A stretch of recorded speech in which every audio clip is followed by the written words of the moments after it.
Back outside with it. Man, it's a beautiful day. And it's not too hot, at least not yet. And feels good to be back in the sun. We've had about a week of rainstorms here, so I like the rain, but also really enjoy the sun. Today's topic I want to discuss about is someone's considering you a blessing, and you might not understand the true appreciation that somebody has for you. And it might be God giving you this blessing, It might be God, because sometimes people have a hard time with accepting the blessings that God is giving them, and for good reason. We're people that have seen very ungodly things and ungodly people getting rewarded, seemingly, for those ungodly things.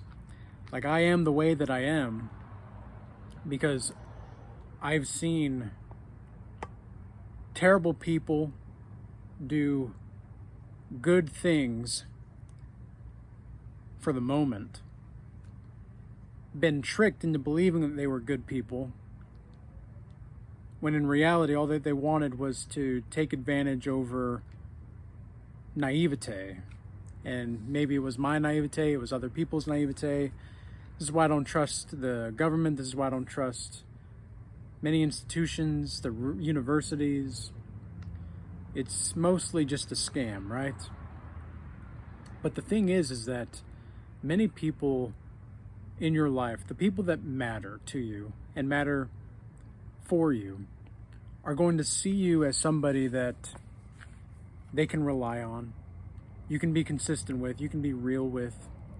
I was on a call earlier with a guy that I've met through X, and we had a really good conversation, really productive conversation. And this person, he was talking about how so many times in his life he's seen how strangers are helping him or encouraging him more than the people closest to him sometimes.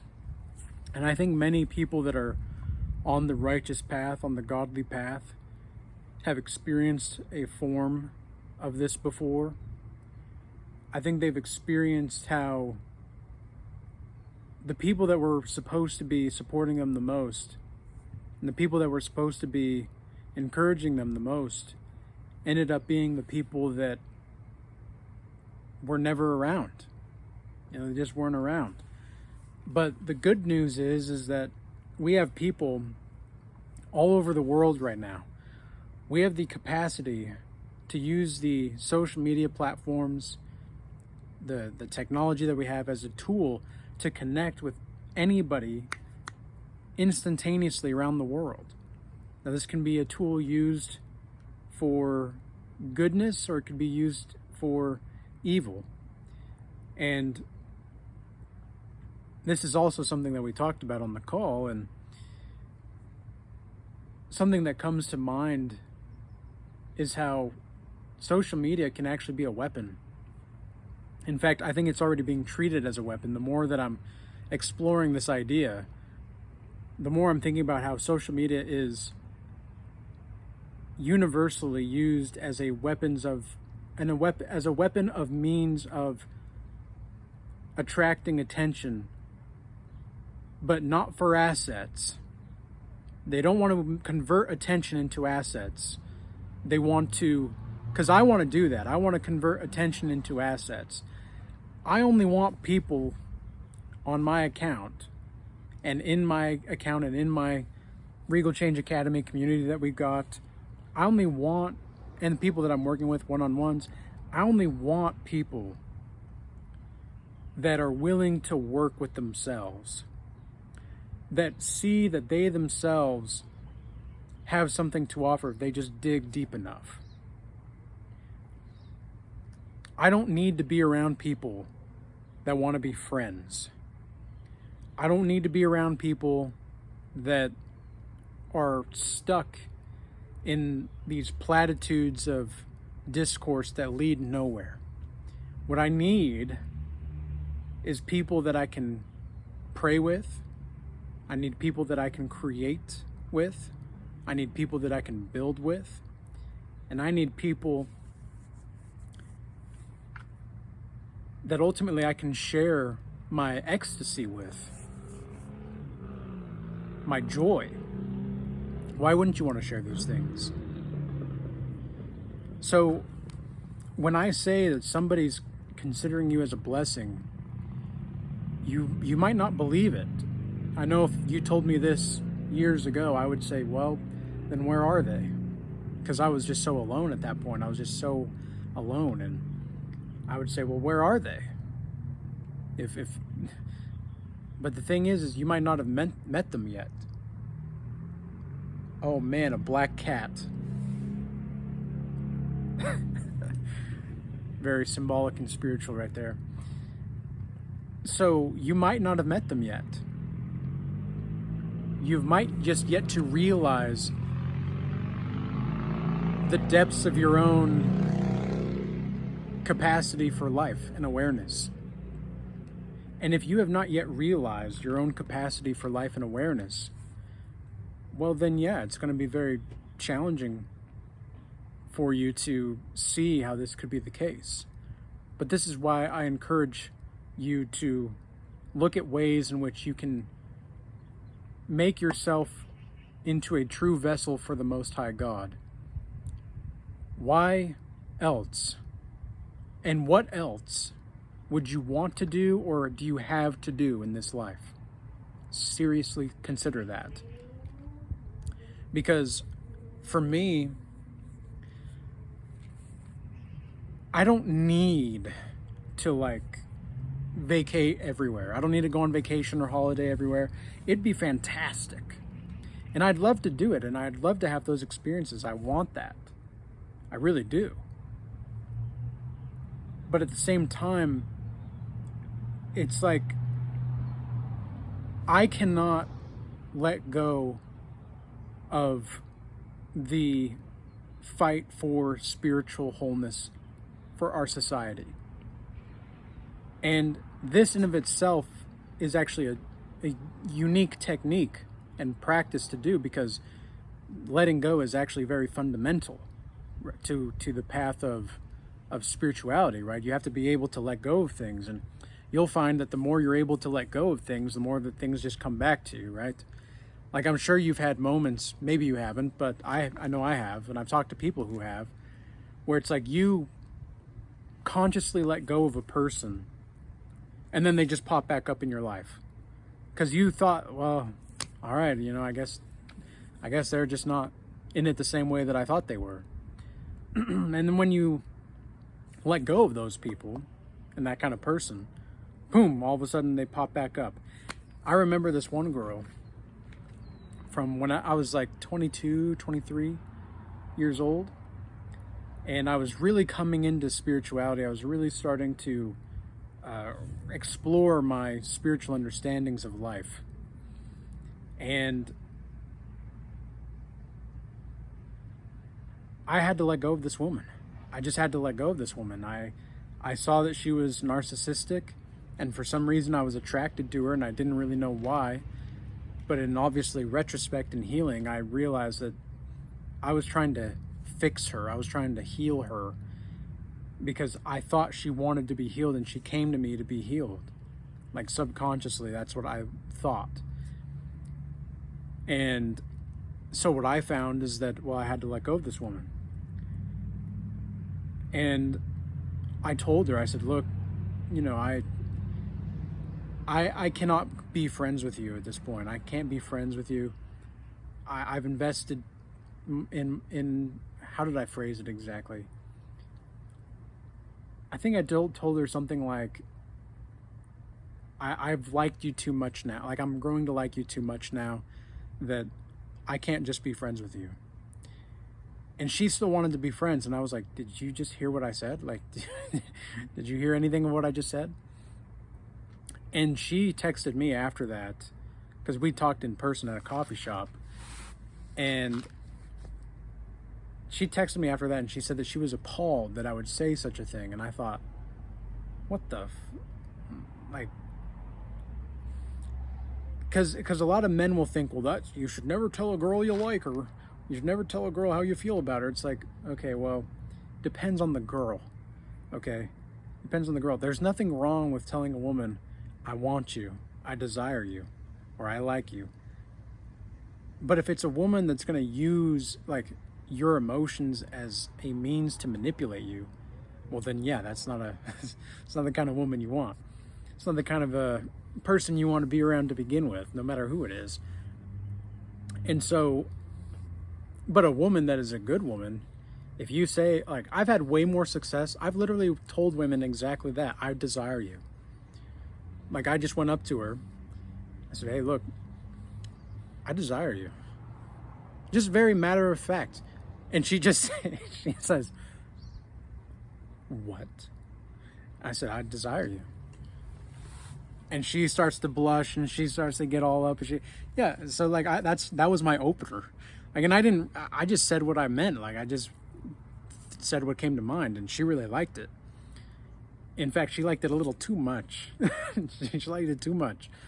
She was like, there was always, from then on out, there was this very underlying sexual desire that was always there, right? She was just it was very much a prevalent. And, you know, I was at the time still trying to figure out how to balance my urges and my purity. And this was years ago, but still, you know, it was just something I did and something I felt like was worth sharing for this topic. Supposedly, I suppose. But anyway, this girl, after she texted me, she's appalled. I didn't text back, and I tried so hard to forget about her. I just was like, because at the time I had the one-itis, you know, and I was a bit of a simp, and, you know, it's a bit embarrassing to talk about it, but at the same time, it's the truth. So I'm not really too embarrassed. I'm just like, yep, this is what happened, right? Because every man has gone through some kind of form of simphood. I think that's one of the reasons why bad boys are the way that they are, for example, is they were just, you know, nice to the wrong woman, and the wrong woman shaped them into the bad boy that he is. But,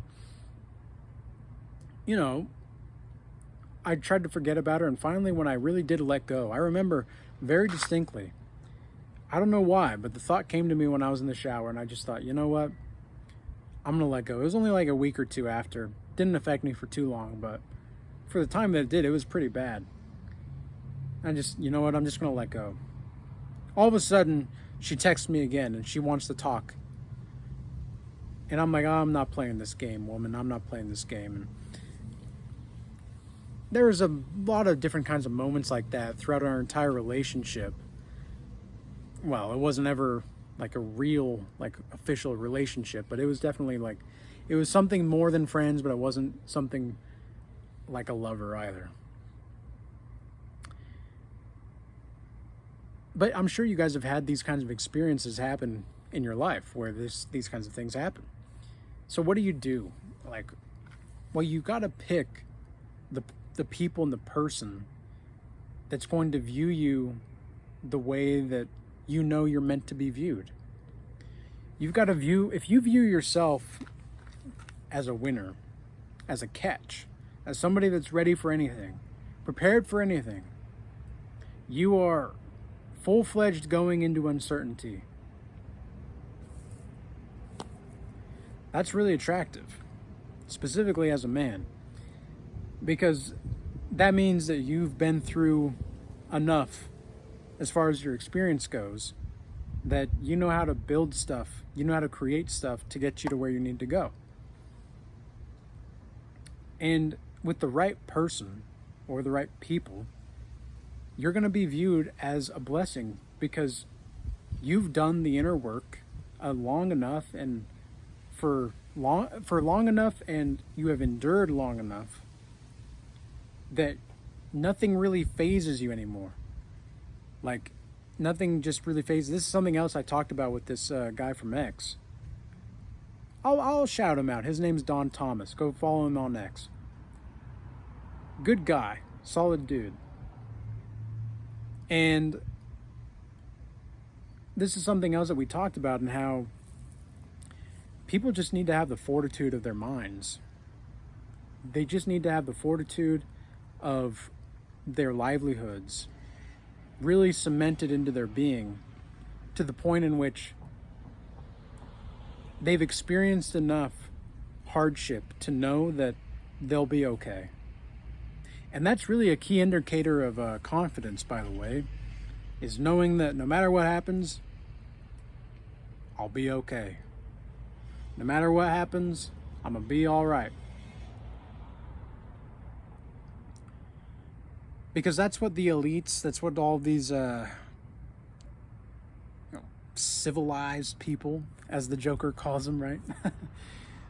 All these civilized people, they don't want you to have confidence in yourself.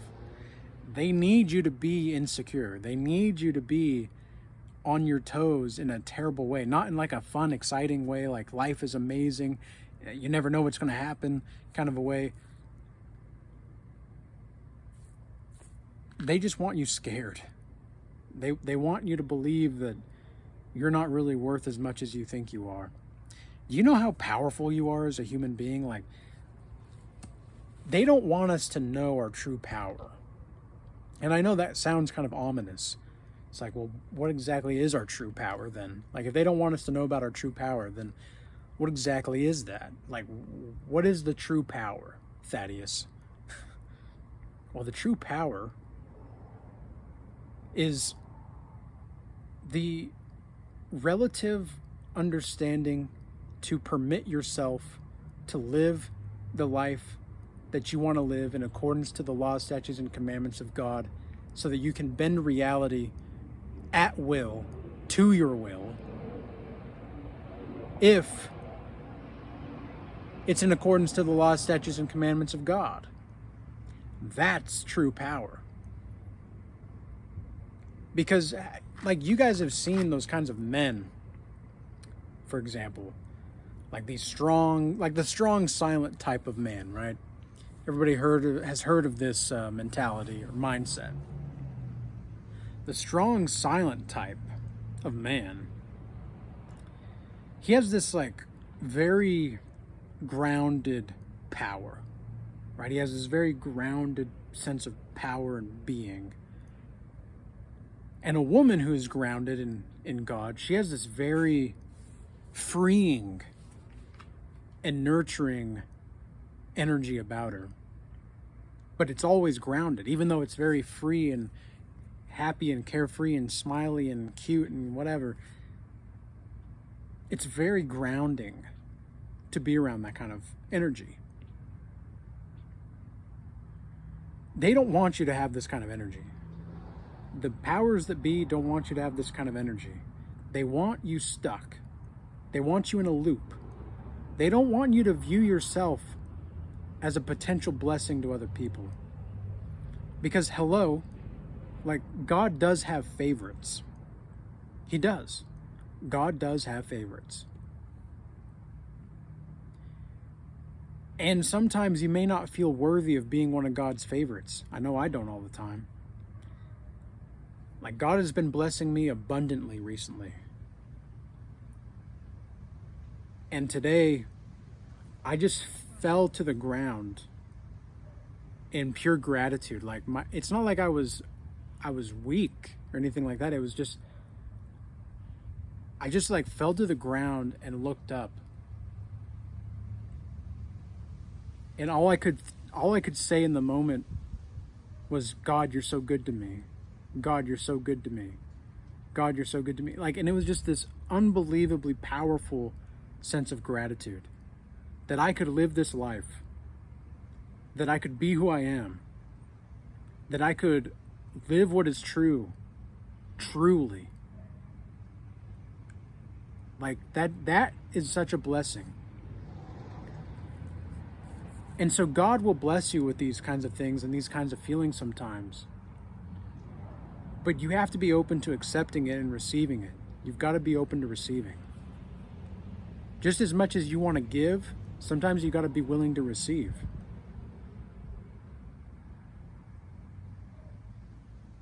So with all that being said, I hope that this message was useful and insightful for you. I think that's a good way to wrap up the conversation for today.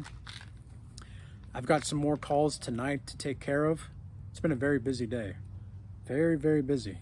Good and productive, but very busy. And I got some sleep last night I've got like 9 hours of sleep last night for the first time in months. I don't usually sleep past 8 hours anymore. But last night I went to bed early and I woke up a little late. At least later than usual. I don't really wake up late, really. But later than usual, and man, it was really solid sleep, but very busy day, very productive day. And I hope everybody's having a productive and busy day, or whatever it is that you're going through. Maybe you need to relax right now. Maybe you need to recover, get some recovery in.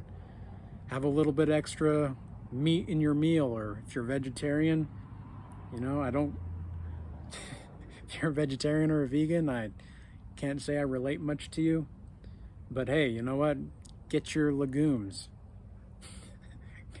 Get whatever kind of nutrition you need out there, right? But anyways, guys, I hope that this video was useful and insightful for you. And if you do want to sign up for a free 15-minute call with one of the Regal Change Academy members of our team anyway, then feel free to check out the link in the description box below. And we'll have a free 15-minute call with you to talk about what's in the academy and the community and see if this is something for you, right? And if you want to do the one-on-one mentorships with me, reach out to me via email. I've got the one-on-one general consultation mentorship right now, and I've also got the Godlike Mastery Initiation. But that one is going to be strictly for people that have the financial resources and the time to do that total upheaval of their life. So peace be with you all, and until next time.